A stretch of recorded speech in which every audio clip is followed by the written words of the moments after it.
Paul Harrell is on now. Here we go. All right, there it goes. There we go. We got it. Welcome back, ladies and gentlemen. Thank you so much for being with us today. We, had what I would call technical difficulties, but where we didn't know if we were gonna get the stream up and going. To technical difficulties here, but then it worked out and everything's smooth, just in the nick of time. So we got our push notifications going out right now for our online audience, folks. If you've not ever watched the program online, we want to encourage you to do that. You can do that via YouTube, Facebook, or our website conduitnews.com. Welcome to the broadcast this morning. What is today? Wednesday. So you've made it to the beginning of Hump Day. You get over this, and it's kind of all downhill from here, especially because it's college football season.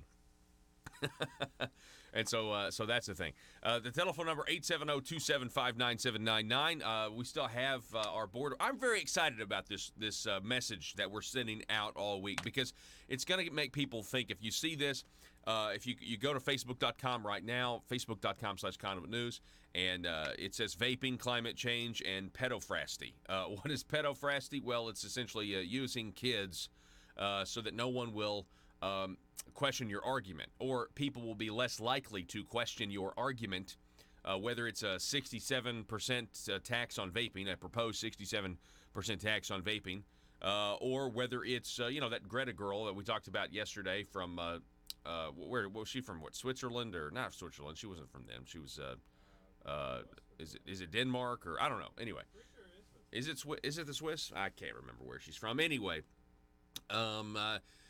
don't question the argument because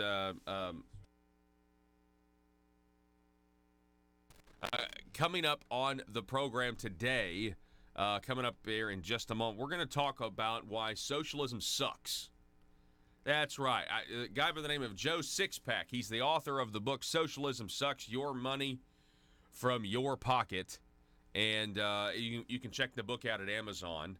It says here, Joe Sixpack was born into a lower middle-class family in the late 1960s, a bouncing bundle of joy for Mr. and Mrs. Sixpack.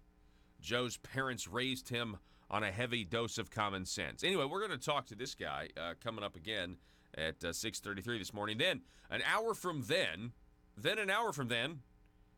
going to be talking to Larry Walker again. Now, Larry is working with the group Citizens for a Better Pope County. We had them on a week ago today. They're fighting this casino nonsense where people, it seems like public officials in Pope County, or some of them, they can only see dollar signs, and they're not thinking about the vice of their community and everything else.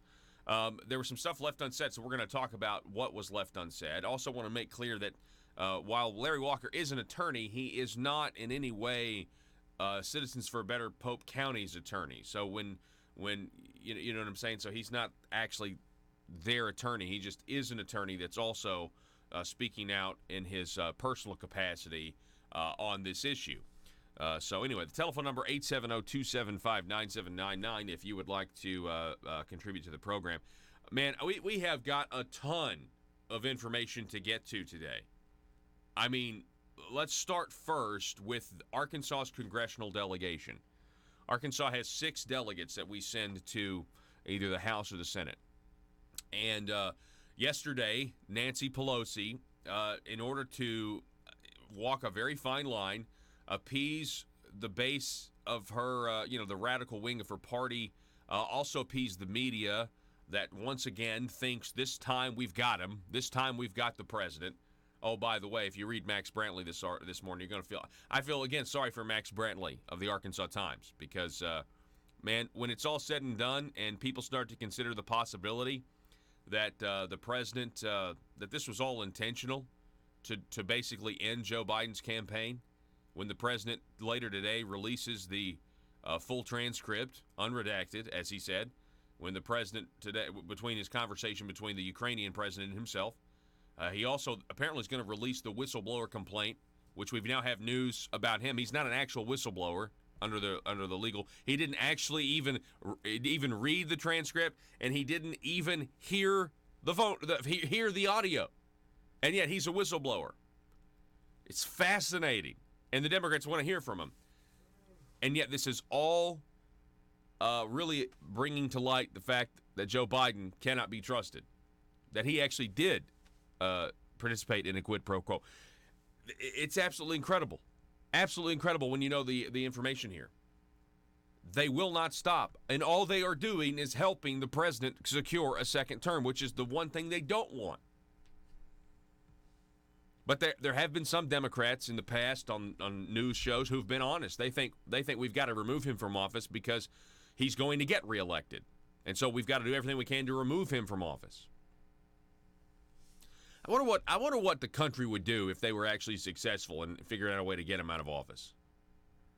I want to start by encouraging Republicans, encouraging our Republican delegation, stand strong. Do not. There's no reason for you to think that the media's outrage this time is any more legitimate than it was last time. Okay? We are in the age of President Donald Trump, who refuses to let the news media, whether it's the Arkansas Democrat Gazette or the Washington Post, set their narrative on their ever-evolving scale of morality, where they are essentially news priests who can absolve or condemn you, for essentially the same thing that's good one day and then it's bad the next day. And Donald Trump has said, you know what? In this club called the United States of America, the news media has typically been the DJ, and they set the music and they set the beat, and everybody feels like they have to dance to what they're playing. And Donald Trump brings in his own tabletop, and he sets it up and he said, no. And it's called at Real Donald Trump if you don't know what the music setup is. He says, I'm gonna dance to my own beat. I'm gonna do my own thing, and I'm not gonna let the media dictate how I respond because they're corrupt and because they're Democrats. The news media are full of a bunch of liberal, progressive voting. They vote Democrat. They contribute to Democrats, most of them, and they're the ones that are so caught up in the fact that socialism hasn't been implemented yet because in their college classrooms, their professor drew it out on a chalkboard, right? And they said, what would be great is if government just controlled everything and everybody, we gave all of our money to the government and then we divided it up equally and on the chalkboard. I mean, it looks great on this chalkboard and and everybody's going to be good and everything's going to be fine. And then, of course, we know that doesn't happen. And I will refer you to my last point yesterday. What is going on right now with, and I'm going to get to the news here in a minute, but I have to say this again because I really think this was something that I haven't heard it discussed anywhere. The young people in this country believe that they want socialism. Not all of them, but a lot of them. They want socialism. Okay. And they also want to worship the earth. They don't know that, but they're freaked out. Let's just treat them as victims. They're freaked out. They've been brainwashed. They think we've got 12 years or it's irreversible. They don't understand that this has been going on for 30, 40 years, 50 years. All of these predictions. The dire predictions that were supposed to happen 20 years ago still haven't happened. Okay, and the answer, if you listen to their ideas, are we got to slow economies down. We can't have conveniences. We can't have air conditioning. We can't have coal-fired plants. We can't have these things that have made our lives, have made us one of the greatest countries in the world where we're able, because we don't have to worry about, significantly worry about cooling and heating our homes. We can do all these other things. Okay. Same thing with the farming. We got to stop the farming. It's tearing up the soil. Now, actually, right now, as a society, we don't really have to worry that much about feeding ourselves, and that's a big deal. That gives us energies to raise our families. It gives us a way to invent things. We're not essential. We're not hunter and gatherers anymore. It's a good thing. So they're getting these young people to accept that we've got to suffer. Think about this. If you want to pledge your loyalty to the environment and to climate change and to control the weather, the left is successfully convincing these young people that they're going to have to suffer to do it. It's absolutely amazing to me. So no longer are we going to go into socialism with the promises of your life will be better, your life will be great. It's socialism, capitalism bad, socialism's good. No. Socialism makes everybody miserable, right? And and then you're enslaved, and then you can't do anything about it because you have no freedom because the oligarchy's in power. But they've got these young people wanting to suffer, wanting to do with less, wanting to be inconvenienced because, virtue signaling, I care about the planet. And so they're not going to necessarily notice that it was socialism that made their lives terrible and worse, because they're willing to be subjugated. They're willing to submit themselves to some sort of environmental altruism. It's sick, but it's genius if you are a totalitarian freak that understands that all this stuff about global warming and man-made caused climate change to the degree that they say is just about controlling people. It's not about saving the planet at all. It's about giving the planet to a small group of elites that think they're better than the rest of the sheeple. The telephone number, 870-275-9799. Excuse me. All right. I had to say that again. It's just, it's amazing to me what it is that we're going through as a country right now. Nancy Pelosi calls for impeachment, but she really doesn't. That's what the first thing you got to understand is there's really been nothing that has changed from yesterday to today. Because there is no formal impeachment. The news media is lying to you. Well, she announced a formal impeachment inquiry. Folks, that's what they've been doing for the last 2.5 years. That's what it's no different than what Jerry Nadler's been doing in his Judiciary Committee, otherwise known as Jerry the Hutt. It's no different because it was just a way to attempt to save her speakership. She knows if they actually have a vote on impeachment, that these moderate Democrats who barely squeaked by, which gave her her power as the Speaker of the House, that she's gone. And so she doesn't want to not be the Speaker of the House again. She's trying to protect the Democrat majority, not for Democrats' sake or progressives or for the DACA kids or whatever. Like, she's just trying to stay in power, right? And so Nancy Pelosi is really just incentivized to try to maintain her power. And so she doesn't actually want to have the vote on impeachment, but they've got all this stuff here. And by the way, again, going to feel sorry for the Arkansas Times' Max Brantley when he realizes that, the president's releasing the transcript. The president's going to release the whistleblower complaint that's not really a whistleblower. And what's going to happen? There's no there. It's a big dud. Once again, CNN's been lying to you for the last, 48-hour news cycle. And here we are. Was this all intentional? That's my next. And what I mean by that is the administration knows they have leaks. The administration knows the deep state's against them. And I would not put it past them. Sometimes you do this. Sometimes you release phony information to try to find your leak, right? To try to cover your tracks. This has been done before in the intelligence community, and so somebody else may have outed themselves. Okay, so let's talk about Arkansas's Republican delegation. The Arkansas Democrat Gazette, their headline here: State delegation decries inquiry. Members see as partisan move. Well, it is partisan. We now know that the lawyer for this whistleblower has worked for Hillary Clinton and Chuck Schumer, and is extremely anti-Trump. More on that in a minute. Some delegation members said it would be inappropriate for the U.S. president to ask a foreign leader to investigate the president's American political opponents and their families. Well, guess what? Number one, even if he did, it's within his power to do so in the interest of repairing diplomatic relations if that family had actually upset and enhanced corruption in other countries.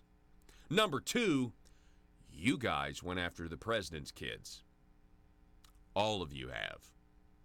In the media and in the deep state, because you were trying to hurt the president the most. And you failed, because look at what the Mueller report actually said. And you know what?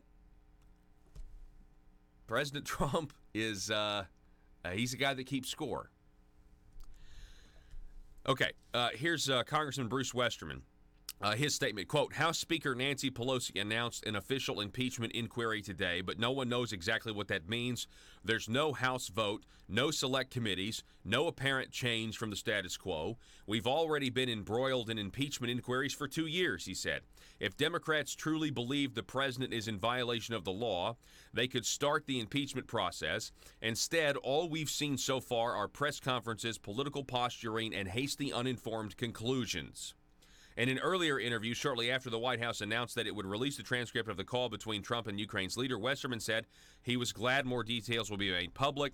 Quote, I think it's always good to get answers and see what the facts are.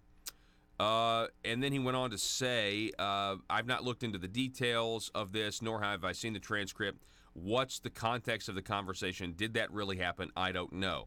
In a written statement, Steve Womack said, quote, instead of governing, House Democrats have been obsessed with impeachment. It's been their entire agenda. Now they're moving forward with an inquiry without all the facts. Fueling hysteria and spreading unsubstantiated narratives is dangerous. Congress should be focused on the real challenges facing the nation. But through his spokesman, Womack questioned the wisdom of involving overseas leaders. Quote, the congressman would have concerns with any president involving foreign governments in political matters. This is through his spokeswoman, Alexia Sikora. I got to say this. Listen, I'm sorry. I know you may not like the president involved, but if Vice President Joe Biden has been meddling in the Ukraine, which we all know the United States has been meddling in the Ukraine, it's a fact. The U.S. There's half of the U.S. establishment that wants an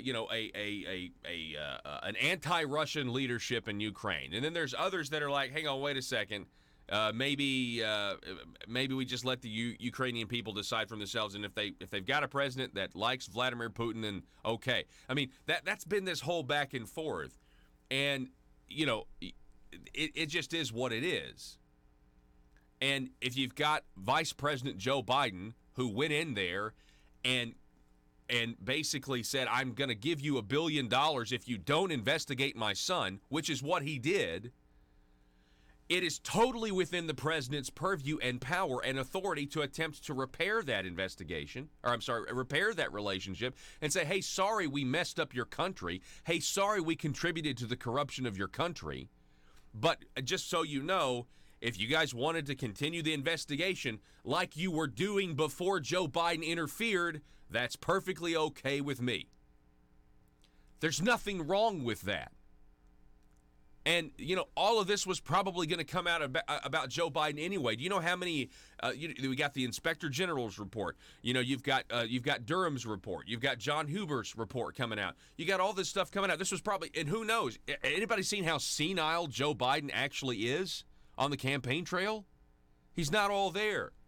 And I'm starting to think the guy ran for president so that if this did come up, and he may go down for this, he can say, or a banana Republican, you're targeting your political opponents. But guess what? I don't think it's going to matter at all. I think the truth is going to come out here. Rick Crawford, quote, the president has told the American people that he intends to declassify his call to the Ukrainian president and share all its contents in an unredacted format. The lawmaker from Jonesboro said, while the president has broad authority to conduct foreign policy as he sees fit, the speaker in her conference continued to resist and obstruct progress that would benefit all quarters of the country. Asked whether it would be appropriate for the U.S. president to seek an overseas investigation of his U.S. political opponents. By the way, this is an investigation of Hunter Biden. Crawford replied in writing, quote, it's not any more appropriate than asking the president to disclose the details of a private conversation with a leader of another sovereign nation. If it's appropriate for our president to cultivate relationships with his foreign counterparts, and I believe it is, then it's also appropriate to allow him to foster those relationships built on trust. Revealing the details of private conversations may jeopardize that trust. Now, thankfully, according to Secretary of State Mike Pompeo, Ukraine has said, we're cool with it, release the conversation. Apparently, according to reports, they don't know what the big deal is. Well, we're going to find out today, because today the president's going to release the transcript and going to even release this phony whistleblower's complaint. We'll see. But I believe, once again, the media is like, we got him now. The Democrats are, we got him now. Do you really? We'll see. This may very well end the candidacy of Joe Biden. Back in just a moment.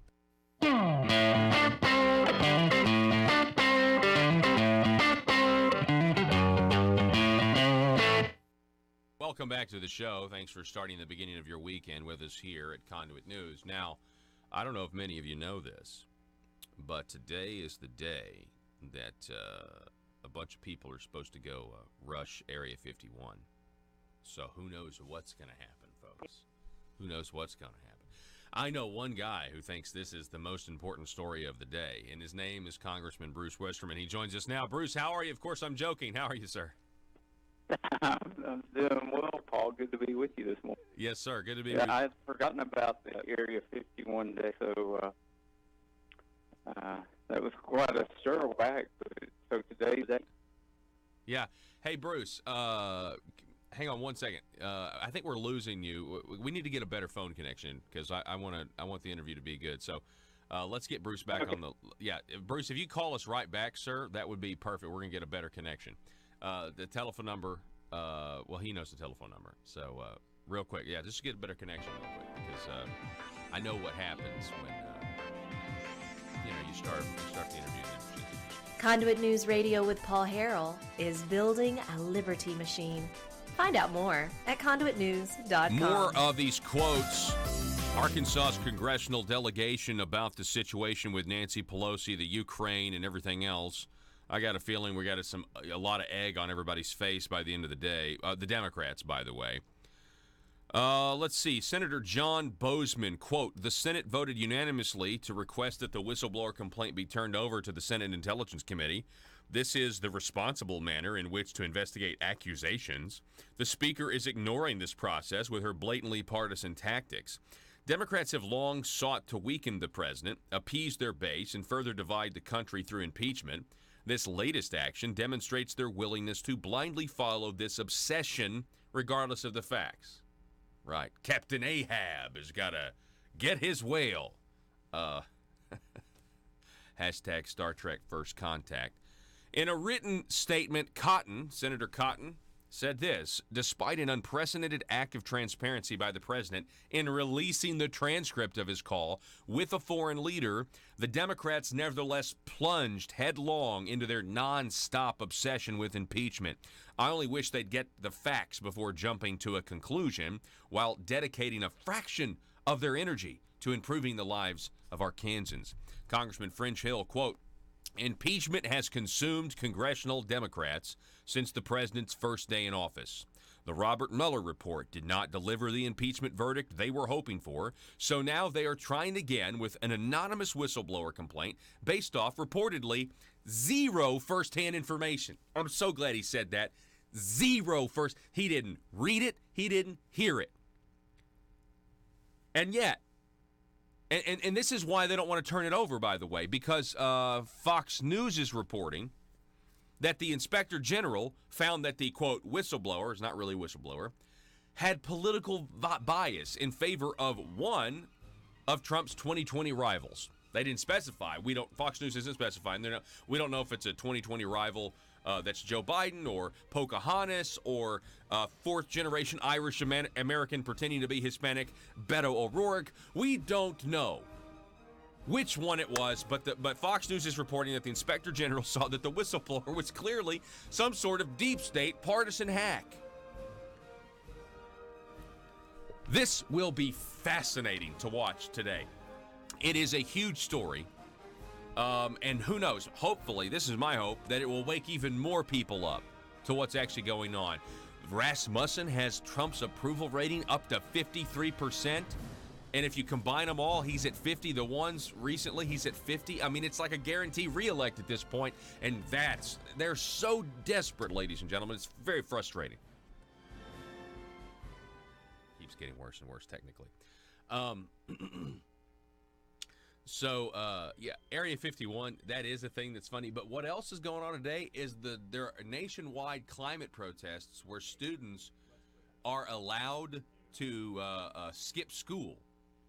I think in New York, Mayor Bill de Blasio is allowing the kids, like they're actually getting out of school if they go to the climate protest. We got Bruce Westerman back with us. Bruce, sorry about that. Oh, no problem. I hope we've got a better connection now. We do. It sounds really, really good. So the Area 51 is happening today, but I was just telling everybody what else is happening is you have these climate change protests where kids are skipping school, but in the case of New York, they're being told that they're being allowed to leave school if they go to the climate protests because, I mean, we just have all these, these folks that are telling these kids that the world's going to end in 12 years. Yeah, I mean, what do they want to do about it other than protest? I mean, we all want the environment to be clean. We want clean water. We want clean air. We want safe food supply. But go look around the world. We've got the cleanest and the best in the world right here in America because of the type of government and the type of economy that we've got. So their solutions to destroy the founding principles of our government and destroy our economy to somehow fix the environment. There's no logic or reason to what they're doing, and I don't think they have a clue what they're doing. I agree, and I also think that, I mean, if you really get down to what they are claiming, is that if we do X, Y, or Z, which seems to always be kind of their solutions seem to always be rooted in socialism, we'll be able to control the weather. I mean, that's the way I see it. I simplify things. Socialism means we will be able to control the weather. And, I had this, we had this meme of the day yesterday, Congressman, where you had straws that were the size of rounds that go in what do they call it, an extended magazine. And it was a really funny meme where the straws were in the high-capacity magazine. And that's now like a double felony if you're in California, right? Straws they had to be plastic straws. That's right, not the paper ones. Those would be okay. Yeah. So if you get a straw at a restaurant here in D.C., it'll be a paper straw. Really? Which I'm okay. I like paper straws, but I don't. Not because of I don't like plastic. Yeah, exactly. So do they hold up? I mean, I've actually never had one here in Arkansas. Yeah, I usually don't use a straw when I drink, but they seem to hold up long enough to at least get through your drink. Well, yeah. So let me just tell you this, or let me ask you this rather. What's been going on in? Bringing you your daily dose of truth. It's Conduit News Radio with Paul Harrell. Welcome back, ladies and gentlemen. Thanks so much for being with us today. The intersection of conservative ideas and reality. Folks, his name, I think this is his real name, is Joe Sixpack. He's the author of a book called Socialism Sucks, Your Money from Your Pocket. Well, Socialism Sucks, ... your money from your pocket. Hey, Joe, how's it going, sir? Good morning, sir. How are you? I'm doing fantastic. So just tell me a little bit about this book. Why'd you want to write it, and why does socialism suck? Man, I could go on for days on that topic. Where it came from was I was out of country for about 10 years, and I moved back in 2010, and I was flabbergasted at how much socialism had encroached on society in general, and I was at the same time absolutely gobsmacked at how poor a job the Republicans/conservatives are at appealing to youth, whereas the socialist Democrats are very adept at dangling the freebies in front of the young people and luring them in that fashion. And it was just really frustration. And, it's my own, I guess, people's little attempt to kind of be a voice in the wind, appealing to not so much conservatism as common sense. Think for yourself kind of thing. I'm seeing very little of that with young people. The schools don't teach critical thinking anymore. They simply tell kids what to think, and it's not going to wind up well. So I'm curious, you said you came back to the country. You were living overseas. You came back to the country in 2010. When did you leave the country?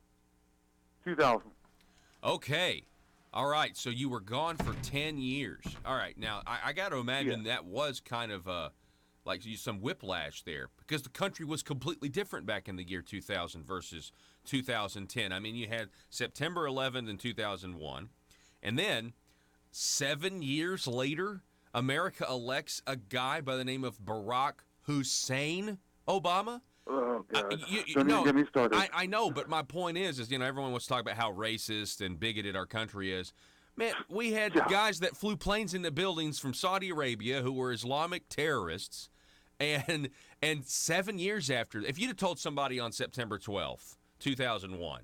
Hey, in 7 years, we're going to elect a guy president named Barack Hussein. They'd have said, no way. And yet, America did. But so that must have been a giant whiplash for you to leave in 2000 and to come back in 2010 and be like, what happened to my country?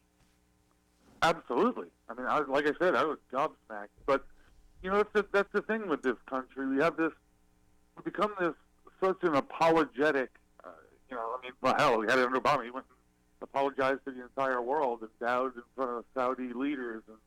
And, just absolutely mind-boggling. If you told me this stuff 20 years ago, I would have said you're all on crack. There's no way this is possible. And yet, this is what we do. But, look at, as you just mentioned, racism. Okay. We are the country that eliminated slavery in about 150 years. Why don't we have we're the guys who abolished slavery day instead of everybody, beating themselves over their head about, oh, we're racist. I mean, slavery was the norm in the world for the entire history. And yet, we're the country that eliminated in 150 years, but we don't celebrate that fact. Instead, we beat ourselves up and say, oh, we used to have slaves. That's it's insane. It's sheer insanity. Yeah, and on to your point, the left really never talks about the soldiers who were willing to die, in that what's sometimes called the War of Northern Aggression. But you've had all of those northern all those northern soldiers. You would think that people would be like, wow. I mean, how many was it? I mean, was it 300,000? I mean, that's a lot. I mean, there's more people killed in the Civil War than any other war in our history, or all the wars in our history combined. Yeah, we don't celebrate that fact. Yeah. Instead, we knock over Confederate statues. That's supposed to make us all feel good somehow. Yeah. Let's see here. Roughly 1.2 million American soldiers have died in the nation's war. 620,000 in the Civil War. 620,000 died in the Civil War. I mean, that's incredible. All to to end this dispute. We're talking with Joe Sixpack, the author of a book. You should check it out. It's up at Amazon. Joe, can we show that Amazon page for our viewers who are watching? Socialism Sucks. Your money from your pocket. I was just talking about something that I find kind of devious. And I know that socialism is appealing to young people. They've seen it maybe on a chalkboard in their Marxist college professor's classroom. And it's about freebies and free stuff. And you got this college debt crisis right now that's getting people kind of enslaved to the debt system to where they're going to want more socialism because they want those debts to be wiped away. But I noticed something yesterday, and it kind of hit me. Socialism, we all know, Joe, makes societies worse off. It actually, like you say, it sucks your money from your pocket. It makes people poor. Makes people less prosperous. Sucks, makes your economy not work well. But they've combined that now with climate change. And if you combine it with climate change, and they say, well, if we implement these policies, which happen to be socialistic, we can control the weather. Okay, that's what they're saying. But they're also getting young people to want to save the planet by doing without, by being more miserable, by having less conveniences in life, setting your thermostat to 80, setting your thermostat to 55 in the winter. So it's pretty sick because the young people are going to adopt socialism and not actually think it's going to make their lives better. They're going to do it willingly so that they can pledge loyalty to the planet. It's like almost they're willing to be subjugated because they're so scared that we only have 12 years left. I mean, that dawned on me yesterday. What do you think about that? If it wasn't so scary, it would be hilarious. They've been beating this drum since with the impending ice age from Carl Sagan back in the 70s. And then, whoops, we got it wrong. It's not an ice age. Now it's going to be global warming. Oh, well, now it's not going to be global warming. It's going to be climate change. It's going to go one way or the other. And there's always a crisis. You always have to create a crisis. So, yes, it's only 12 years. We have to spend trillions of... it's all about impoverishing people. And what the young people don't understand is when these clowns say, let's soak the rich, they don't understand that the real wealth in this country lies in the middle class. So they're not talking about going after the billionaires who are way smarter than these, bureaucrats and can stay ahead of the curve in terms of, shielding their money. They're coming after your and my parents. That's who they're coming after. The college kids' parents, the guys in the middle, you and me. Mm-hmm. And that's the big lie. And why don't the guys on the right point that out more clearly? That's a big problem I have. And to be honest, I don't draw much distinction between a Democrat and a Republican. To me, they're politicians. It's more about them versus we, the people. But that being said, even when the cameras are on, how come they don't make that point? How come they don't drive that point home? We're coming after your parents. We're not coming after Bill Gates. We're coming after you, because that's the idea: is to gut the middle class. These guys are control freaks. It's all about power and control, and nobody makes that case very clearly, with the exception, I guess, of maybe Rand Paul. Yeah. So you think, so let me just ask you this: if you shrink the middle class, if you gut the middle class, does that makes people poorer? So you have less freedom, so people are what? They're going to be incentivized dependent to look to the government to solve all their problems. Absolutely. I mean, where do you think all this illegal immigration is coming from? It's by design. They did it in Europe, and we're only about 20 years behind them, going down the same path. Let in all the illegals, create a dependent class. I mean, that's what they did with the black community with the Civil Rights Act. That was a boondoggle. There was a brilliant guy, Democrat out of New York called Daniel Patrick Moynihan, who argued against it. LBJ, who used to refer to the Civil Rights Act as the N Act, said, I'll have the N's voting Democrat for the next 200 years in response. Well, we're just seeing the same game played over 70 years later with a new dependent class. That's the end game.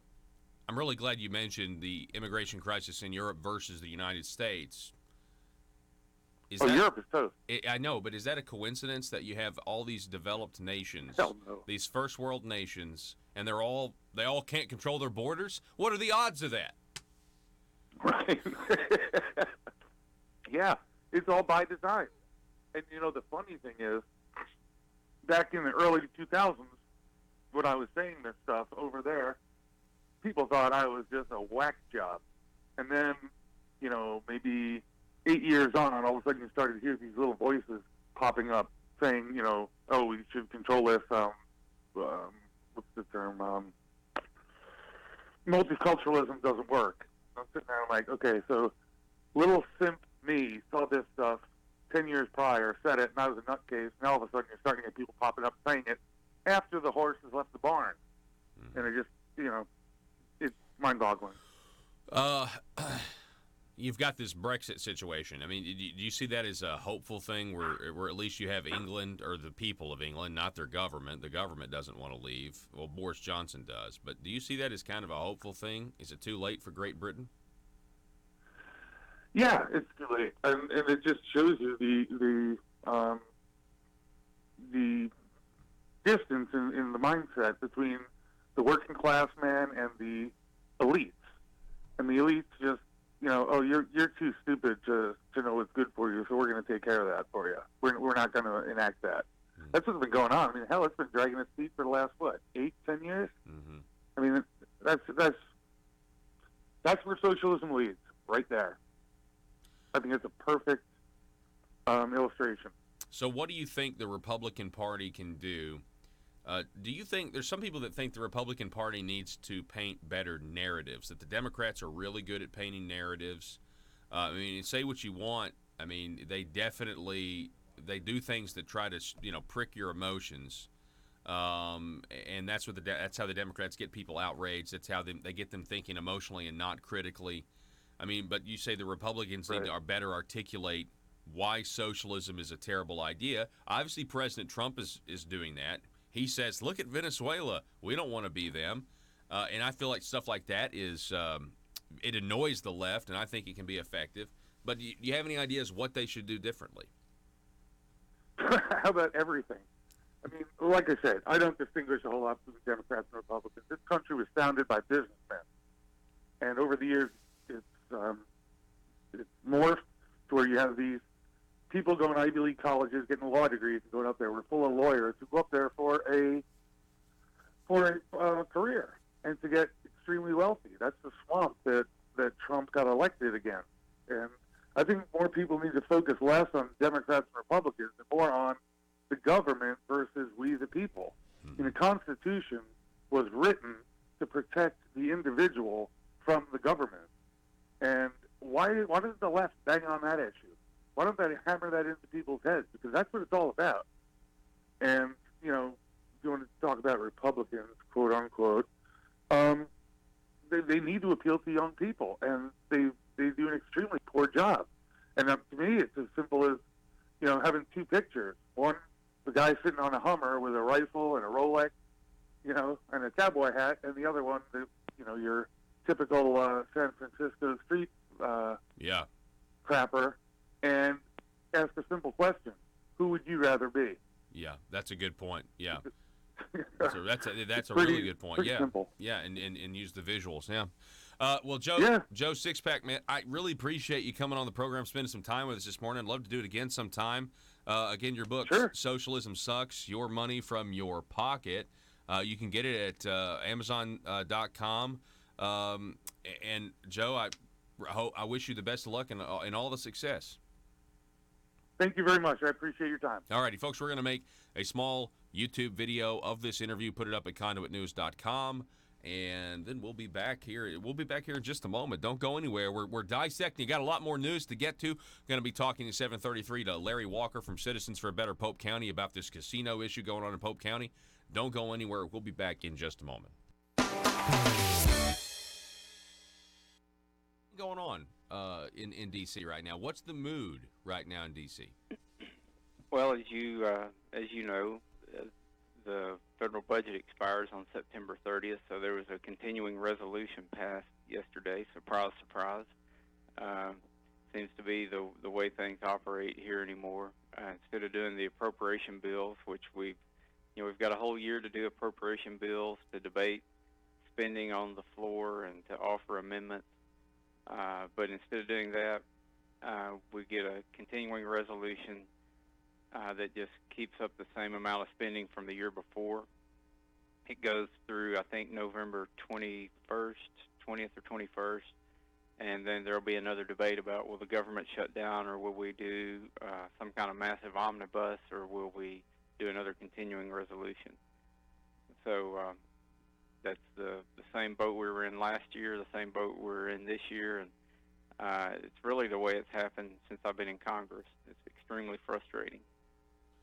So are there a lot of your Republican colleagues that are frustrated as well? I mean, that we just don't do a normal constitutional budgeting process? Yeah, there's a lot of people that are fed up with it, but there's not enough to get a majority in the House yet. So, I mean, we didn't even pass a budget bill out of committee this year, much less pass one off the floor and go to or have one passed by the Senate.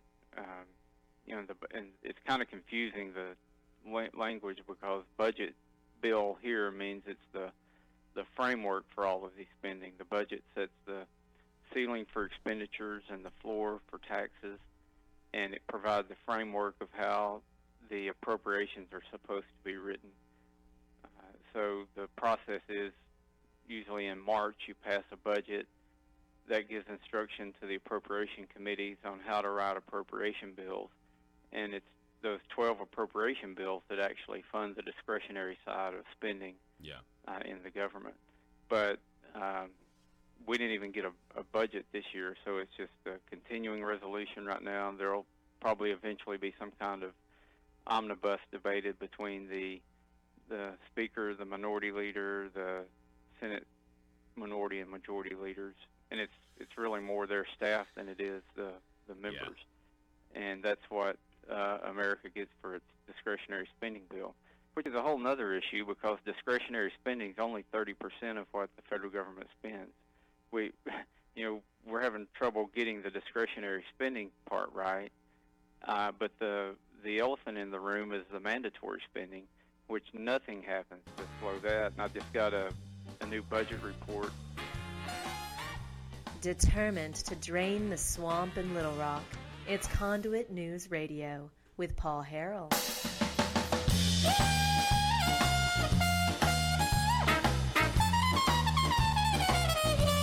Who's hoping for Pocahontas? Seriously, as Joe Biden's campaign gets derailed, Pocahontas, I mean, anybody, don't you think if Elizabeth Warren ran, it would be a sure Trump victory? And then, you know, if Joe Biden's campaign, and what I mean by this, if the president rolls out the whistleblower complaint, rolls out the transcript, and it is just that this whole thing, the only thing this thing actually accomplished was bringing to light what Joe Biden did in the Ukraine and Hunter Biden did. And it also then brings to light what they did in China, because that's going to come out next as well. If that's what this whole thing is about, and Joe Biden goes away, Elizabeth Warren's rising in the polls. Well, Elizabeth Warren's going to crash and burn. My pick was I thought they were going to go with Pete Butt Edge because he's gay, and they're not going to be able to resist running a gay man against President Trump. But that would be a disaster for the Democrat Party as well. I think that would be a sure victory for Trump. And so who else they got? Well, you know who they got. They got Michelle Obama. Purse so heavy getting Oprah dollars. Michelle Obama. Purse so heavy getting Oprah dollars. And I think that would be a disaster for them too. I mean, you'd have the media hype. But anyway, just speculation here. Also, by the way, if President runs against Joe Biden, I also think that's a win for Donald Trump, because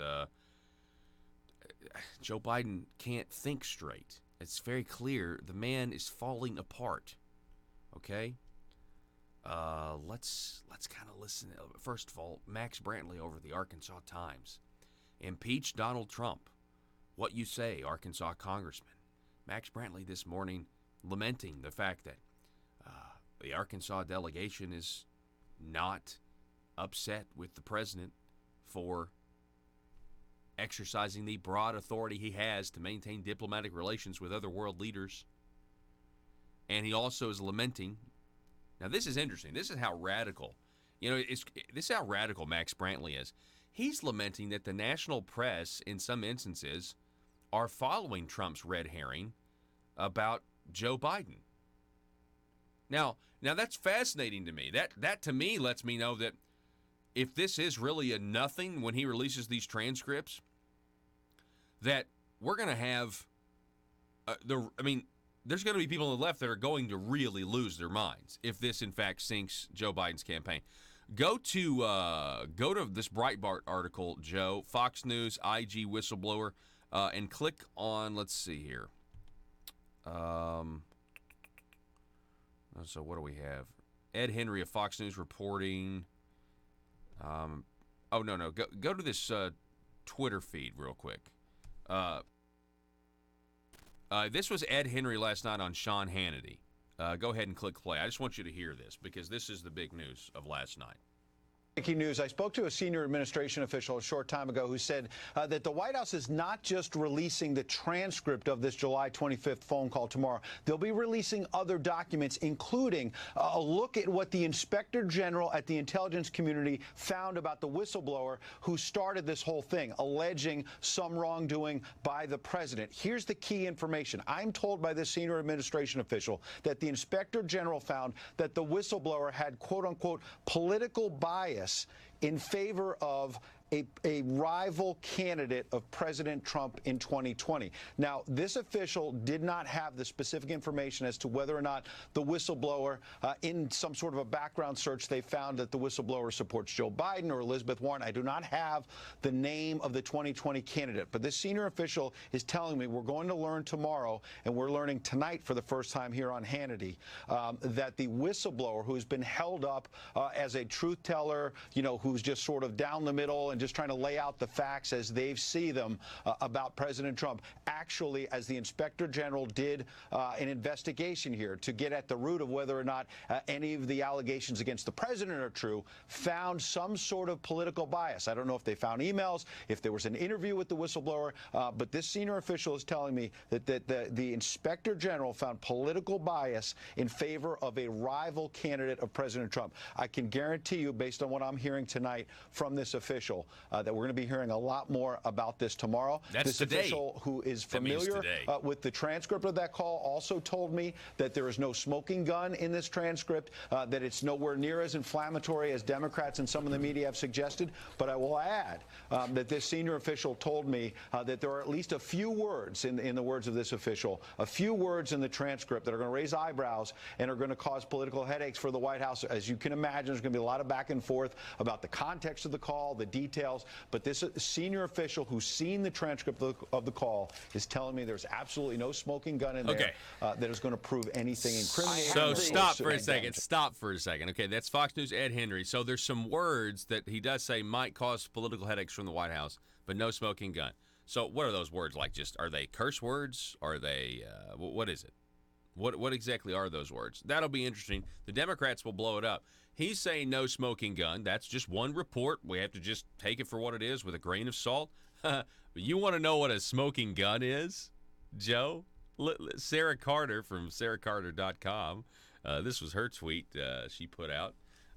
It's a clip of Joe Biden from January 23rd of 2018 at the Council on Foreign Relations. Go ahead.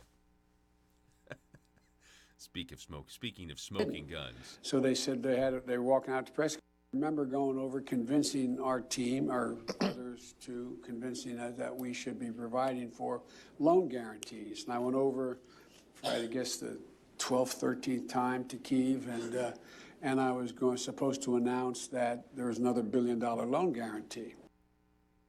Uh-oh. We've got some problems here. Our video's buffering. You might want to just refresh that. Yeah. There we go. Our team, or others, to convincing us that we should be providing for loan guarantees. And I went over for, I guess, the 12th, 13th time to Kyiv, and I was supposed to announce that there was another $1 billion loan guarantee. And I had gotten a commitment from Poroshenko and from Yatsenyuk that they would take action against the state prosecutor, and they didn't. So they said they were walking out to press conference. I said, no, I said, I'm not going to, or we're not going to give you the $1 billion. They said, you have no authority. You're not the president. The president said. I said, call him. I said, I'm telling you, you're not getting the $1 billion. I said, you're not getting the $1 billion. I'm going to be leaving here. And I think it was, 6 hours? I said, I'm leaving in 6 hours. If the prosecutor's not fired, you're not getting the money. Well, son of a got fired. And they put in place someone who was solid at the time. I remember going over convincing. Well, there you go. I mean, you want a smoking gun, that's it. I mean, I don't know what to tell you. And, every one of these, every one of our Republican members of the, the Arkansas delegation, folks, I mean, this is what needs to be discussed. This may be very, I don't know. You never know. This may very well be all done intentionally to find a leak and expose Joe Biden at the same time. This is what a quid pro quo actually looks like in the Ukraine. This is what it actually looks like. Oh, by the way, did you know that the Democrats wrote to the Ukraine government asking them to continue investigating Donald Trump a year or so ago during the height of the Mueller investigation? Did you know that? Maybe they should impeach themselves then, because they got no problem asking foreign governments for help when they do it. Double standards abound. Broadcasting from the Baker Implement Studios. Baker Implement, serving you with 11 convenient locations. This is News Talk 101.3 FM and 12:30 AM KBTM Jonesboro. It shows how healthcare is the single largest component of mandatory spending, and the 10-year budget window shows that, and they state this on terms of percent of GDP. Healthcare right now is at like 5.5% of the GDP. That's how much we spend on healthcare. in 10 years, they're projecting it will be at like 6.8% of GDP. So as GDP grows, the amount of the GDP that goes towards healthcare will grow as well. So it's a real increase in healthcare spending. And until we address that, the deficit and the debt are never going to go the direction that we want them to go. Yeah, and that's troublesome. And I used to talk about the national debt all the time, and I'll admit I really never talk about it. It's just not something people. And so we do have a day of reckoning coming. Something's got to be done at some point. We're talking with Congressman Bruce Westerman. Did you see where Nancy Pelosi, according to reports behind closed doors in the Democrat caucus, was kind of jabbing Jerry Nadler over these impeachment hearings? And I think she compared him to like Captain Ahab, trying to just constantly looking for the white whale Moby Dick. Did you hear that? I haven't heard that, but that's kind of funny if that's what's happening. I've heard, though, there's a lot of contention behind closed doors in the Democratic caucus. You've got the squad. You got the ultra left. I mean, I always thought Pelosi was ultra left, but she's one of the voices of reason in the Democratic Party in the House right now. That's wild to say. That's crazy. I mean, that tells you how far left some of these new freshman members are. Yeah. And it's no wonder they're coming up with ideas like the Green New Deal and Medicare for all and a guaranteed income whether you want to work or not. Free college, do away with all combustion engines, do away with cows, some kind of utopian ideas they've got there that I don't even know where they make that stuff up. Well, I mean, and I don't understand how they think they're going to win. Andrew Yang came out and said the other day that we have to alter American diets in order to control the weather, again, climate change. Do these people think they're actually going to win? I mean, I've got a story right here, Congressman. This is actually really funny to me, where NBC, they ask for people's climate confessions. Well, like, what do you do to that you need to correct that's bad for the environment? And the American people, they respond to NBC News making fun of climate change. And, one person says, I eat meat every day and won't stop because it's good. Somebody else, who cares? I'll do what I like. I'll floor it in my gas-guzzling sports car for fun. You do not matter to me. Somebody else, I'm eating bacon with breakfast this morning, and I'll have it again tomorrow. I mean, this is my favorite one. I like my house to be 85 in the winter and 55 in the summer. Deal with it, hippies. I mean, the American people are not buying this, and yet they're running presidential campaigns on it. I was with the president at the end of last week. He is chomping at the bit to go against this field of candidates they've got. I don't know who the chosen one will be on that side, but I think President Trump's going to be well prepared for them. I think you're right about that. It just seems that there's never. Oh, let me ask you this. Let me get your response to this. One of those candidates, Beto O'Rourke, openly admitted that if he has his way, he's going to confiscate our AR-15s. I mean, yeah, I wonder how many times that sound clip will get played on election commercials in the 2020 cycle. I mean, I hope they do. They wear it out. I really do, because I think the Democrat. I mean, I've always said, people like me, conservative talk radio hosts, the left wants to confiscate our guns, and here they are finally admitting it. It's not about common sense gun control. It's about the fact they want to disarm us. Yep, that's. I mean, they're finally kind of taking the camouflage off and showing the world exactly who they are, and they think that they're going to be accepted for that. And for the sake of our country, I sure hope they're not accepted. Yeah. For who they're portraying themselves to be. Yeah. So what's the president like? I mean, you say you've been around him. I mean, what is he like? Is he just like the way we?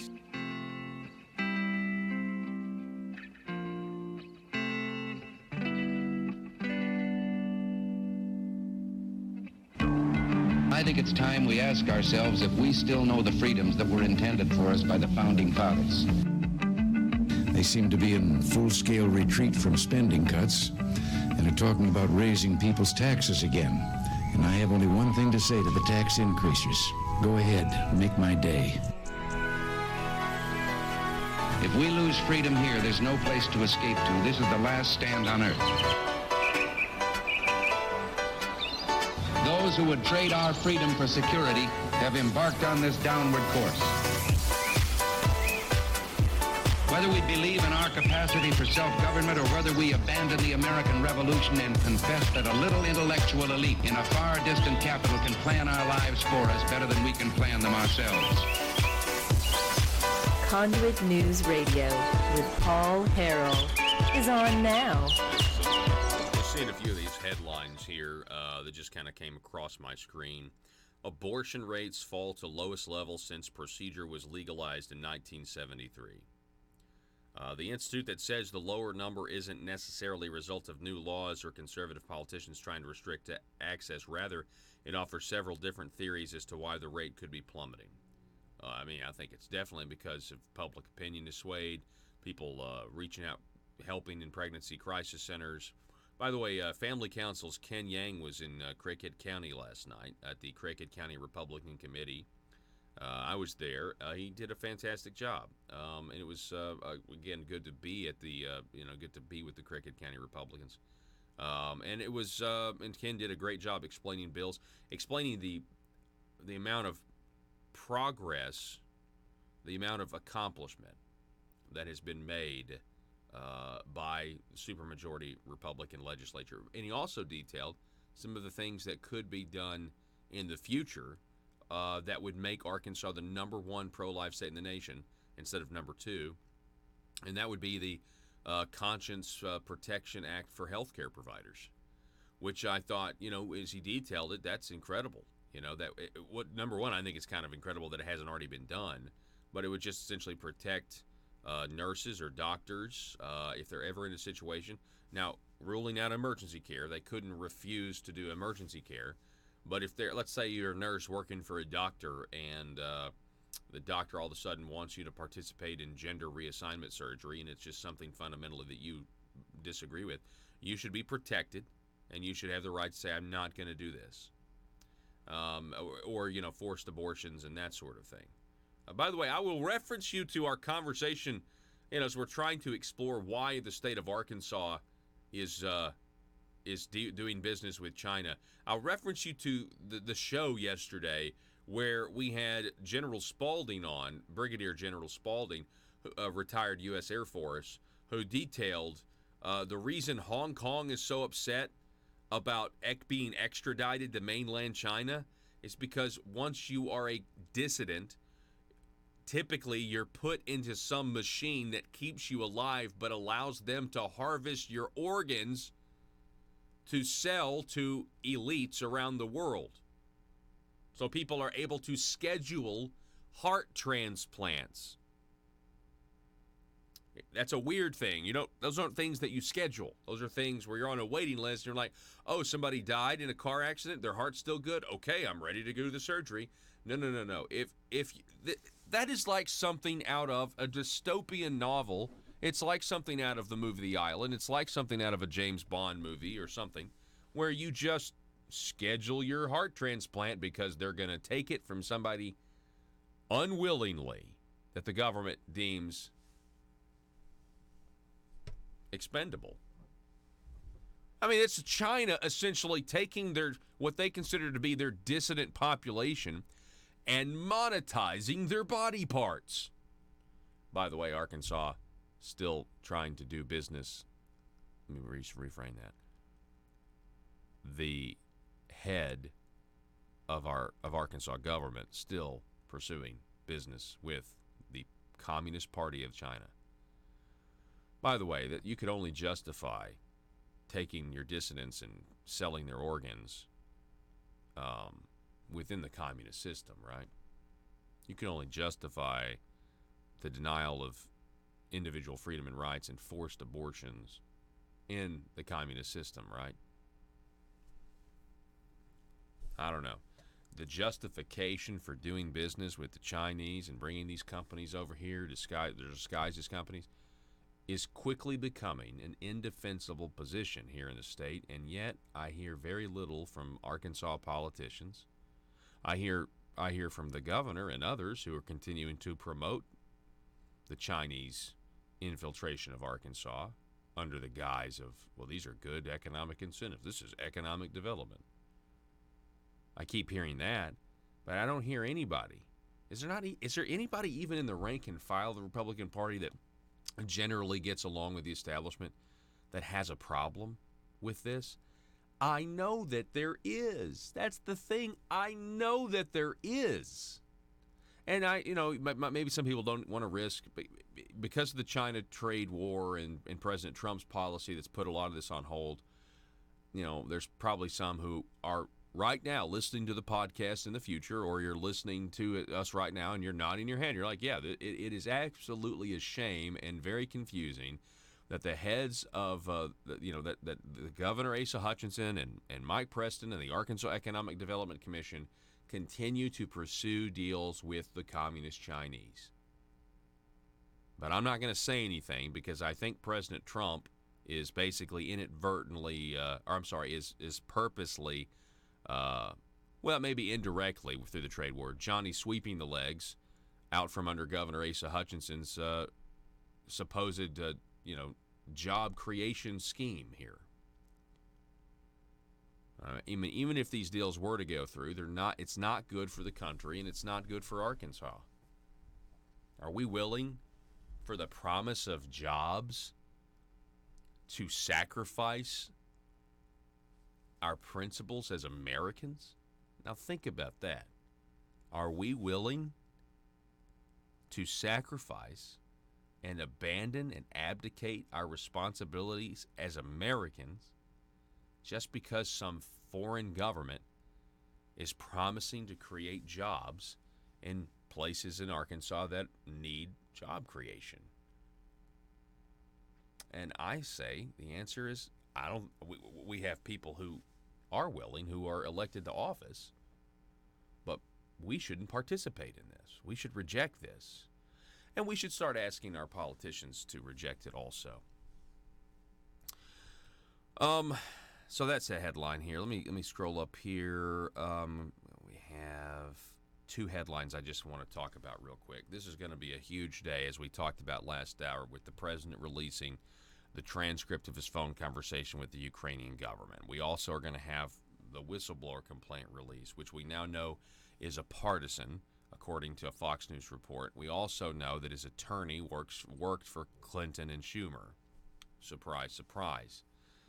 Headline from Zero Hedge: Trump ruins Democrats' witch hunt garbage, will release transcript, complaint, and IG report by the end of the week. This headline: IG says Trump Ukraine whistleblower has bias in favor of rival candidate, retains Clinton Schumer attorney. Anyway, if you want, last hour we went ahead and read for you all of the quotes that are in the paper this morning, the Democrat Gazette, from Bruce Westerman, Rick Crawford, French Hill, Steve Womack, John Bozeman, and Senator Cotton. If you want to check those out, they are essentially, saying that this is an obsessive disorder. They are obsessed with trying to impeach the president, trying to remove him from office.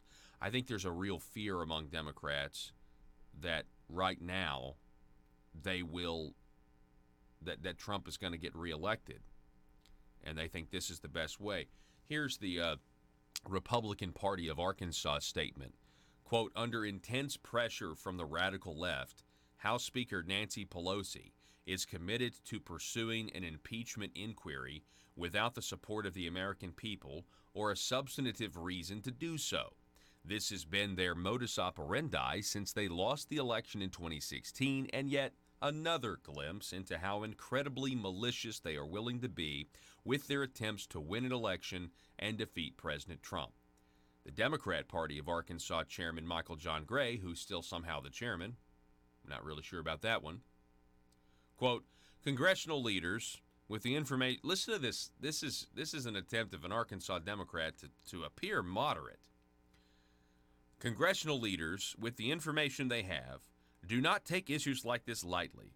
Obviously, Speaker Pelosi has taken some time. I don't believe it's a reaction to any one faction of the party. Oh, yes, it is. This is totally a reaction of Tlaib, Omar, Ocasio-Cortez. I don't believe it's any reaction to one faction of the party, he says. It looks like she's taken some time and measured this decision. I don't know what the ultimate outcome will be, but there should be some cause for concern on both sides of the political aisle if, in fact, opposition research was solicited from leaders of foreign countries. Opposition research? What's Michael John Gray talking about? This isn't about opposition research. I think that's really funny. That actually makes light of it. Okay, if you're a dyed-in-the-wool Democrat, you look at Michael John Gray, it's like, this isn't about opposition research, Michael. This is about President Trump, using a foreign government. Meh, meh, meh, meh, meh. And if you're on the Republican side, you're like, dude, this isn't about opposition research. This is about Joe Biden being on tape saying he withheld $1 billion so that they wouldn't investigate his son, and they fired the guy that was doing it. Opposition research? That's crazy. Like, that doesn't apply here at all. No, that's a funny one to me. That's golden. Oh, by the way, did you know that back in May of 2018, so if Joe Biden made that video in January where he confessed to the Council on Foreign Relations, he's like, we're leaving in 6 hours, and you can call Barack Obama if you want, but you're not getting the $1 billion unless you fire this guy. Just so happened that guy was investigating the company that his son was sitting on the board making $50,000 a month. But in May 2018, Democrats in Congress wrote to the Ukrainian government urging them to continue investigating Donald Trump and his alleged collusion with Russia. Senator Robert Menendez, Democrat, New Jersey; Dick Durbin, Democrat, Illinois; Patrick Leahy, Democrat, Vermont. Ironically, Speaker of the House Nancy Pelosi declared Tuesday that the mere possibility that President Trump had asked Ukraine to continue an investigation of former Vice President Joe Biden, even without a quid pro quo, was enough to trigger an impeachment inquiry, which means absolutely nothing. They're doing the same thing. She was just making headlines, making the people on the left think she's actually doing something. It got almost no attention, but in May 2018, CNN reported that Senators Robert Menendez, Richard Durbin, Patrick Leahy wrote a letter to Ukraine's Prosecutor General, Yuri Lutsenko, expressing concern at the closing of 4 investigations they said were critical to the Mueller probe. In the letter, they implied that their support for U.S. assistance to Ukraine was at stake, describing themselves as strong advocates for a robust and closer relationship with Ukraine. The Democratic senators declared, "We have supported the capacity-building process and are disappointed that some in Kiev appear to cast aside these democratic principles to avoid the ear of President Trump," before demanding Lutsenko reverse course and, quote, reverse course and halt any efforts to impede cooperation with this important investigation. So that means, by their own definition, the Democrat Party should impeach itself. They should impeach Robert Menendez, Bob Menendez, Dick Durbin, and Patrick Leahy. I mean, there's just so many double standards here. It's incredible. It's absolutely incredible. Anyway, did anybody see about the Marshall's Museum over in Fort Smith? Remember this? So the Marshall's Museum, it's a museum in Fort Smith, and they're trying to, they want to make it something special. So people who are interested in the history of the U.S. Marshal Service, they've got this museum, and they're hoping to raise now $8 million to create an experience. So this is in the Gazette this morning. Now, when I saw this headline, the first thing that I did? I went to my computer and I hit the command Control F. Okay, so it brings up the search where you can search the text of the document, and then I typed in the word tax, and there you go. Wouldn't you know it? There is one place in this article where the word tax is mentioned. So let's read that article, shall we? Alt said the Museum Foundation is reaching out to private and public donors, corporations, initiatives such as its GoFundMe campaign, vendors of the U.S. Marshal Service, and other foundations to get funding for the project. On March 12th, Fort Smith voters rejected a proposal that would have levied a 9-month 1% sales tax to pay for the completion of the museum. Now, we talked about on this program how great it was that the citizens of Fort Smith decided to defeat a sales tax proposal because people are taxed enough already in this state, and we've got new taxes. What is this? Back October 1st, we're going to be facing a new tax on gas and diesel here in the state. I just wanted to highlight this story for a moment because it, to me, shows that when the people say no, you can still find a way to fund what you want. The people can say no to tax increases, and you can still go out and figure out a way to fund what you want. You may have to work a little harder by convincing private corporations or big corporations to donate to a worthy cause, but you can, in fact, do it. And I find that very interesting. Now, one of the reasons that sales tax in Fort Smith passed is because people were very suspicious, much like the reason people were suspicious that the Jonesboro tax increased. And I'll tell you why, because people perceived that there was an attempt, and I think you can establish this much more in Fort Smith. The Marshals Museum, is already a structure, and they want to do more to it, but they have these properties, okay, that other people in Fort Smith owned. And if the Marshals Museum were to have gotten that money, it would have made the museum nicer, and it would have made the property values that people have around the museum go up.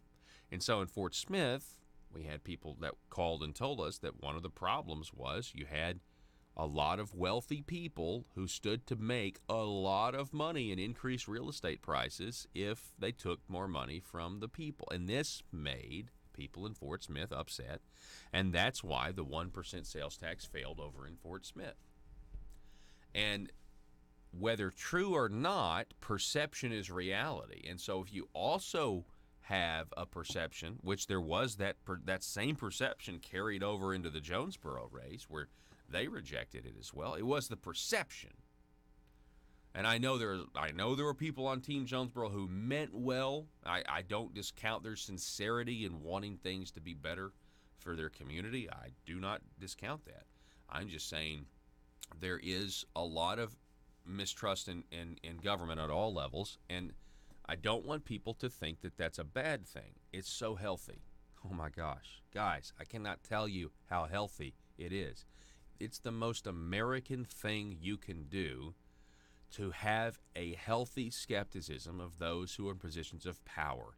And the reason, and I know people say, well, that's mean. I'm your next door neighbor. I would never do that. No, you're a human being. Just because you're my next door neighbor doesn't mean you're perfect. You're a human being. And our founding father, just like we were talking about, we had Joe Sixpack on last hour, and he was saying, who wrote this book called Socialism Sucks. And he was saying that the Constitution was written to protect the people from the government because they knew that people would try to do more and more and more and more and more. And, I mean, listen, and I'm going to read this one more time, and I know I read it all the time, but this is a scheme that's been going on for a long time when it comes to real estate. So if you go to Jay Cost's book, A Republic No More, can we get a full screen here? And you end up with this story, and I've told it 1,000 times, but you have to. I'll read it every time. I mean, because it's such a big deal. He writes. This is Jay Cost. But as Quay and Penrose prove, the law often has trouble keeping up with corruption, in no small part because the people who write the laws like it that way. Perhaps George Washington Plunkett, a boss of New York City's Tammany Hall about a century ago, put it best when he said, quote, Everybody's talking these days about Tammany men growing rich on graft, but nobody thinks of drawing the distinction between honest graft and dishonest graft. There's all the difference in the world between the two. I've not gone in for dishonest graft, blackmailing, gamblers, saloon keepers, disorderly people. And neither has any of the men who've made it big in politics, or made big fortunes in politics. There's an honest graft, and I'm an example of how it works. I might sum up the whole thing by saying, I seen my opportunities, and I took them. Just let me explain by examples. My party's in power in the city, and it's going to undertake a lot of public improvements. Well, I'm tipped off, say, that they're going to lay out a new park at a certain place. I see my opportunity, and I take it. I go to that place, and I buy up all the land I can in the neighborhood. Then the board of this or that makes its plan public, and there's a rush to get my land, which nobody cared particular for before. It's been going on a long time, and if we get a chance to stop it, we should. Now, that doesn't mean that there's not a way to be transparent, or a way to, again, perception's reality, a way to appear more transparent. So it's just something to think about, food for thought, when we're thinking about this thing called government and how do we govern ourselves. Telephone number 870-275-9799. We'll be back in just a moment. Don't go anywhere.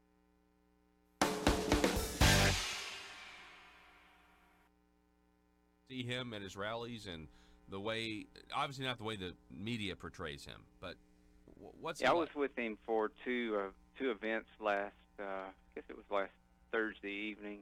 We had kind of a small group meeting with him without any press in it. Then we had a dinner that was, I think it was being live streamed. There was a lot of press at the dinner. And if you can imagine President Trump being a little more off script and unrehearsed than he is in his rallies, and when he's on TV, that's what he's like in a small group. And he's really he's funny. He's got a great sense of humor, and he had kind of a little field day with the Democratic slate there, and they were getting ready for, I think they had a debate that night. Yeah, that's one thing he said during the dinner at his speech. He said, he talked about the ratings for this speech he was giving was probably higher than the Democratic debate. Exposing the truth and everything the Marble Palace establishment keep trying to cover up. It's Conduit News Radio with Paul Harrell.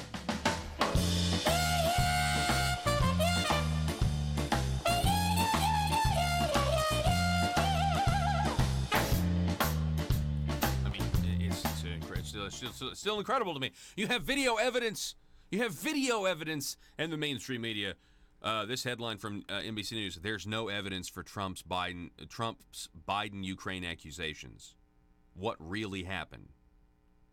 Trump's claims appear to be at the center of a scandal involving a phone call with Ukraine's president, in which Trump reportedly pressed the probe of his political rival. The former vice president said he wielded his influence to benefit his sons. What Joe Biden did for his son. Here's what we know about Biden's actions as vice president with regard to Ukraine, Trump's actions, and Trump's own dealings. As vice president, the elder Biden led the diplomatic efforts to bolster the country's fledgling democracy. Biden spoke frequently with Ukraine leaders. Okay, so far nothing. In May 2014, Hunter Biden was hired by a Ukrainian gas company. The company has ties to Yakovich, raising eyebrows among White House aides and others who saw the potential conflict. Biden was a private citizen, and there was no conflict of interest. Oh my gosh! So they're just, man, what an outright lie. I mean, how do you get a headline? There's no evidence for Trump's Biden claims. The man is on videotape confessing to the Council on Foreign Relations. I don't even know if it was on national TV or not. And then he had fun with the. He talked about how Trump's such a good name, good political name, and he started talking about Mayor Pete and trying to say his last name. That was pretty funny.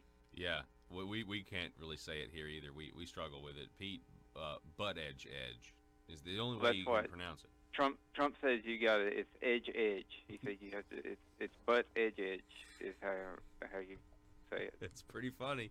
I mean, it really will be a riot now. Elizabeth Warren seems to be surging, but Joe Biden just keeps hanging around and talking in circles. I mean, nobody knows what Joe Biden's talking about. So it'll be regardless. Anybody in that field at this point would be very entertaining to watch the president debate and really just campaign. Now, when you talk about the issues, I mean, Trump's great just with one-liners and things like that, but it's when you focus on the issues is where he's going to destroy them. Mm-hmm. Like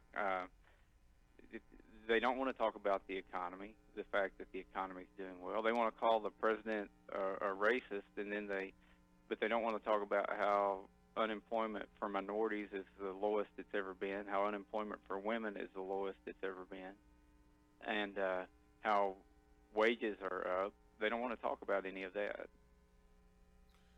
Well, I know you and your Republican colleagues in the House want to get back in power. You guys want to take back the House from the Democrats. So these impeachment hearings, Jerry Nadler and his committee, I mean, it's kind of a dog and pony show because, I mean, a lot of these Democrats that beat Republicans last time in the midterms were from moderate districts, and I think a lot of those people believe that what the media was telling them about Donald Trump being a KGB agent. Now that the Mueller report's out and that's been debunked, there was no collusion. I just think, I mean, it'd be great for you guys if they did have an impeachment vote, because I think it would show that the Democrats are being led by the squad, and it would help the Republicans take back the chamber. What are your thoughts on the Republicans taking back the House of Representatives in 2020? I think there's a really good opportunity to do that. If you look at the midterm elections, there were 31 Republican seats that we lost that President Trump won that district in 2016. So with him back on the ballot, I think it's going to turn out a lot more vote. And we've only got to win back 19 seats to get the majority. And some of those, President Trump won pretty substantially in the past. And if you look at these elections,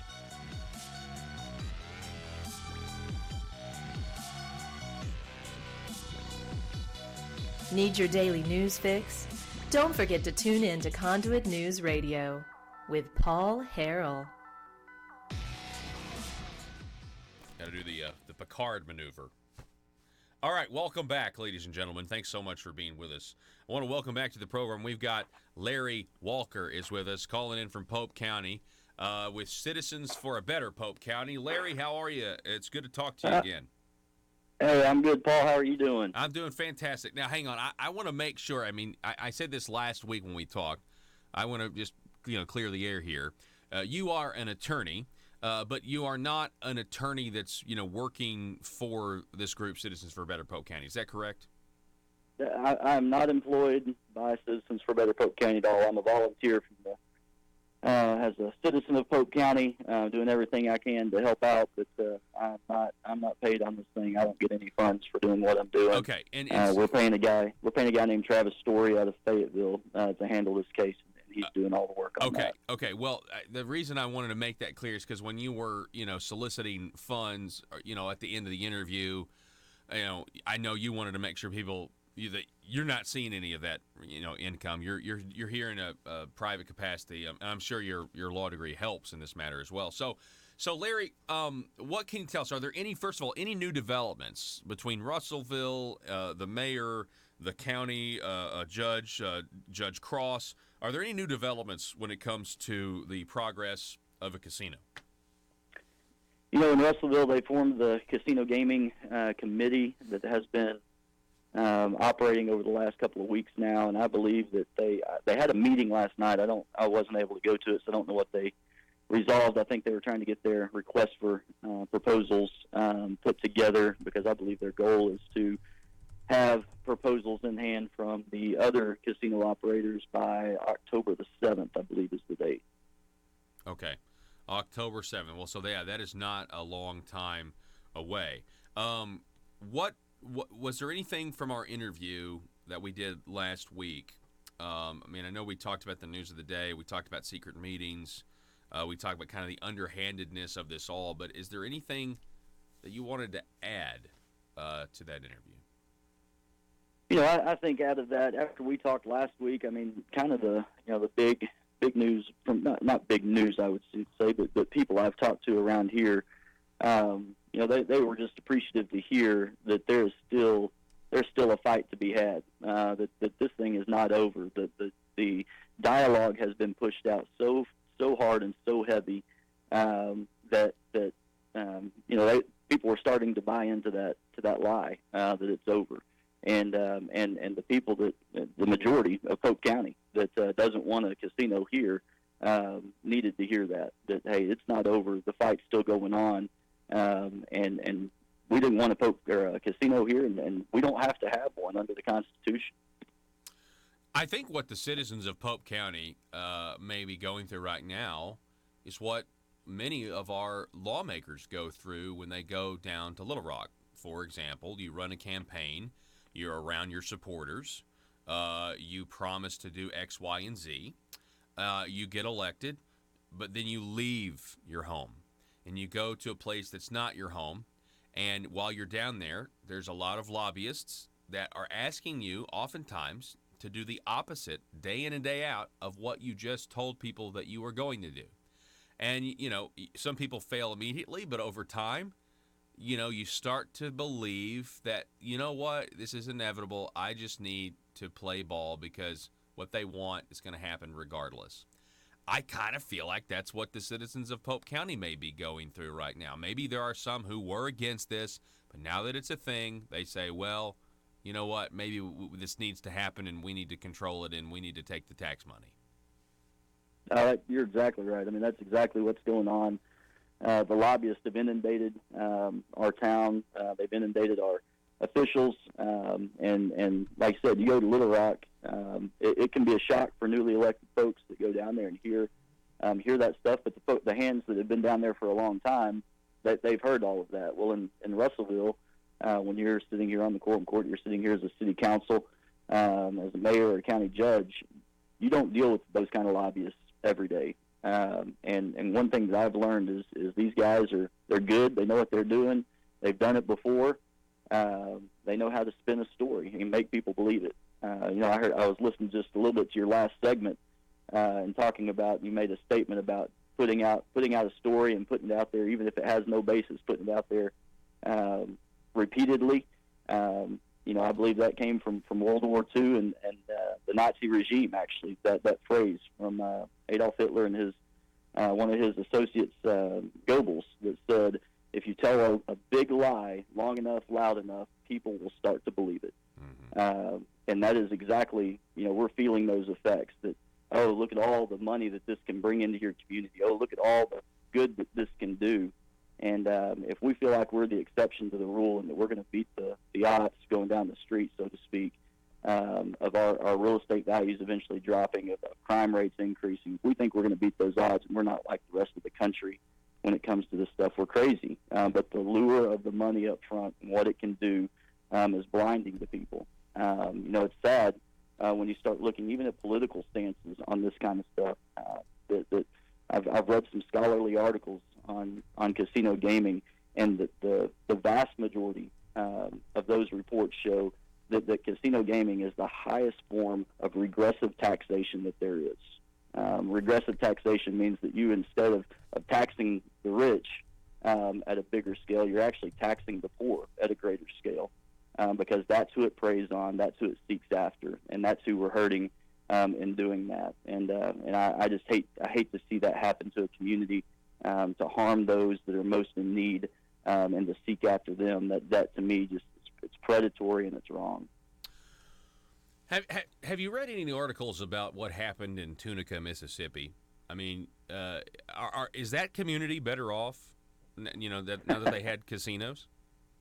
I haven't looked a whole lot into it, but last I heard, I believe they shut down either one or two of those casinos back in December. That they're just no longer operational, and they're left with massive facilities, and their poverty rates there are, just incredibly high. We had a lady that supported us at the start of this, and I'm sure she still does. She moved here from the Mississippi Valley area right in there. I don't know which county it was. She said that she lived there all her life. When she was born and raised, her county was the second poorest county in the United States. And she said the casinos they came into her county, and 20 years after those casinos were there, they were still rated as the second poorest county in the United States. Wow. And she said I've moved now to Russellville after all this time. She said, now this is coming here, or it looks like it is. She said, we don't need it. I've seen what it does firsthand. It doesn't help the local community. Yeah, I mean, and you're right about being a tax on the poor. That is what ends up happening. I'm just looking at a March 6, 2017 article. Why casino-driven development is a roll of the dice for communities. I mean, so at the very least, it's a gamble.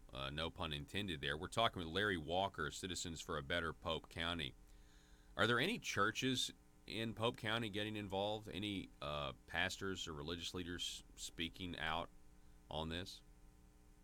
Yeah, absolutely. I am a pastor at a local church here. I'm one of the pastors on staff at First Baptist Church in Russellville, and we've taken a big stance on this. First Assembly here in town is also, and there's several of the missionary Baptist churches that have taken stances on that. We had a meeting on this. At one point, we had 26 churches that were represented in that meeting of local pastors that have been involved in this process. I started to say a couple now. I hate to name names because I don't want to leave somebody out of that, but we've had a large contingent of churches that have represented and helped in this process, and we're appreciative of them. Well, I mean, I think that's certainly interesting and something to bring up here, that you do have people that say, you know what, we're not sure. I mean, and let me ask you this: I'm sure that's a mixed bag, but then there are two ways to go about this. If you're if you're a church and you're opposing this, number one, you could just go after the idea of gambling in general, or you could go after the what the casinos do to the community as a whole, and what another vice can do to get somebody and draw them away, from the flock, if you will. You know what I mean? And so which one do you think is the more compelling or effective argument? I think both, and I think it goes to what it does to the community, just the casino gaming in general. As churches, we don't want to bring something else, allow something else in that is such a huge stumbling block for people. That just makes it so easy. That says, hey, it's just right here. Come and have it. And we love people. We want to help people. We help a lot of people. And we actually, we certainly don't want to have to catch them on the backside of this. We will, absolutely. Right. We're going to be there to do that. But man, if we can keep them, if we can keep that from being here and keep them from being involved in it, because there's inevitably people that aren't involved that will be involved now, just because it's easy and it's accessible. Yeah. And honestly, it has nothing to do necessarily with us on the vice. Our message here and our goal here is the gospel of Jesus Christ, His love, His compassion, and we love everybody that's going to walk in that place. We love everybody that's going to walk out, just as Jesus does. Yeah. And we want Him to feel His love.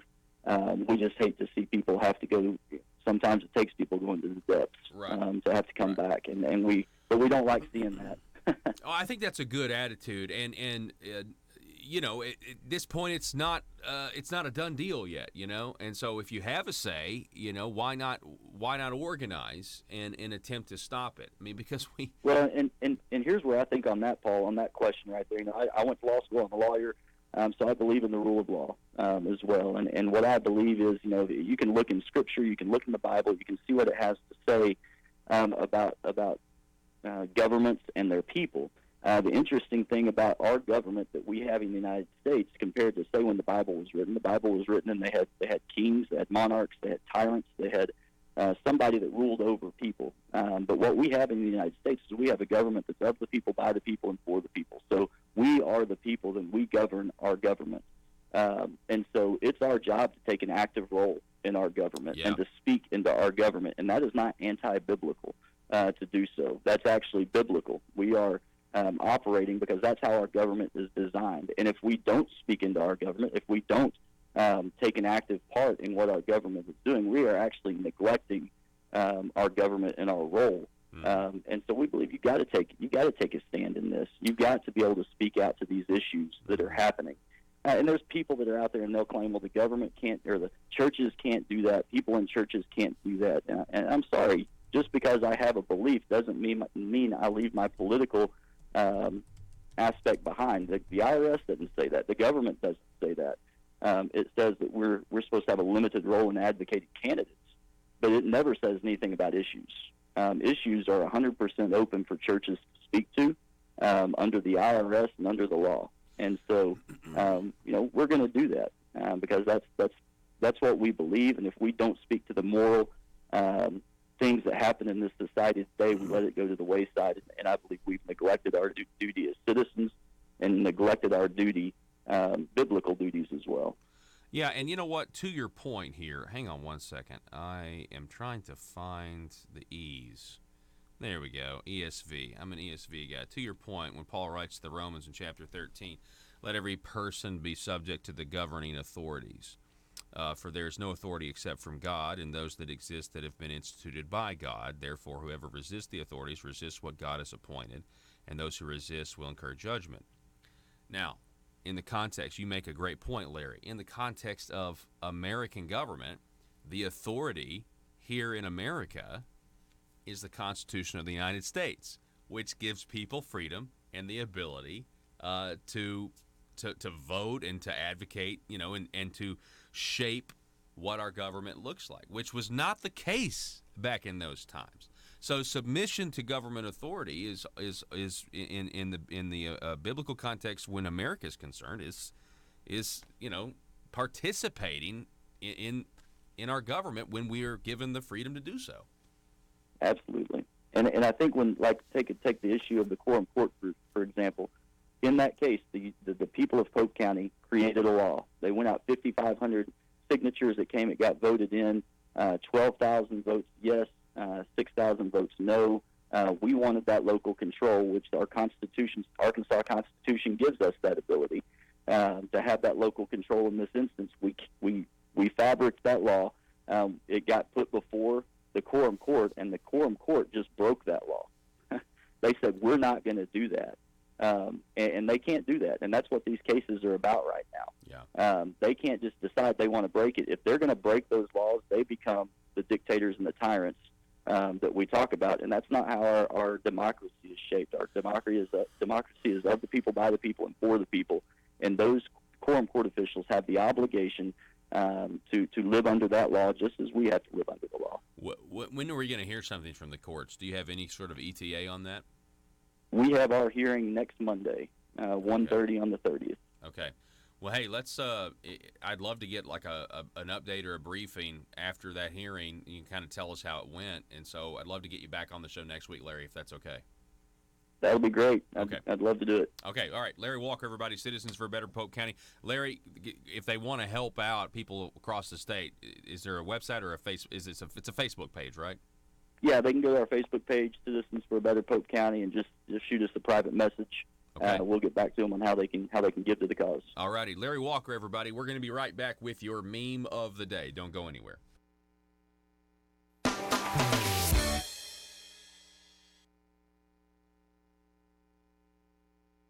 That happened in North Carolina last week. Yeah. Big. That was a big win for the president and people of North Carolina. Yeah, and now these were two Republican seats that we should have kept, but the one with Dan Bishop, it was really, really close in the midterm. They had the election issues, called another election. Dan Bishop comes in and he was way, way behind in the polls. But the week before the election, he was still behind in the polls. President Trump goes down there and has a rally, and he wins by a higher margin than the Republican won in 2016 in the district. And on the exit polls, several people told them that they came out and voted because the president said they needed to vote. And the same thing in Murphy's district up there, and I think it's North Carolina 5 on the east coast of North Carolina. He outperformed the numbers in 2016. Wow. So not only did they win, they outperformed how that district performed in 2016. So I think as long as, let Jerry Nadler keep going, let the squad keep going, let America learn more about what these folks want to do for them or do to them. Yeah. And I think people are going to turn out and vote. I agree. And there's a very good chance we can take the House back. I hope you're right. It certainly needs to happen, especially, can you imagine a Republican-controlled House and Senate and the president in his second term, especially if we can get this, these deep state, lifelong bureaucrats finally under control as well that are continuing to try to stop well, and that's the part that people don't realize is continuing to happen. What's happening in the agencies where they're finally getting people in positions that, when the president first got into office, the agencies were working against him. And it took a long time to get secretaries and undersecretaries and all those Senate confirmations. But all of that's getting into place now, and I'm seeing a dramatic change in the agencies and the way they're executing things. And it's as if they're actually trying to work for the American people. For so long, a lot of those agencies had it the other way around. Now, we've still got some areas to work on, but there's been some dramatic changes made. And in the judicial system, we talk about the 2 Supreme Court nominations, but there's been a ton of federal judges that President Trump has gotten appointed. Yeah. So there's some long-term benefits that are going to be out there. Yeah. From what's continuing to happen. Congressman Bruce Westerman, I always appreciate you spending time with us, and I appreciate the work that you're doing. Keep it up, and we'll do it again soon. Conduit News Radio with Paul Harrell is building a liberty machine. Find out more at conduitnews.com.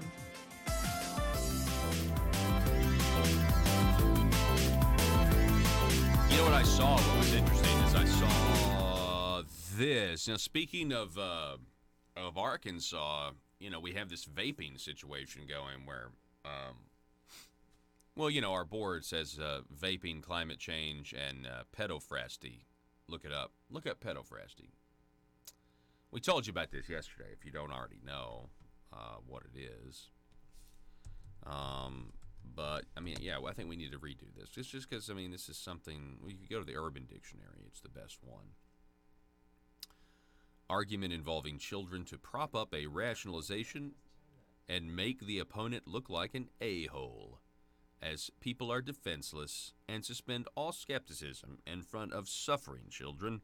Nobody has the heart to question the authenticity or source of the reporting, often done with the aid of pictures.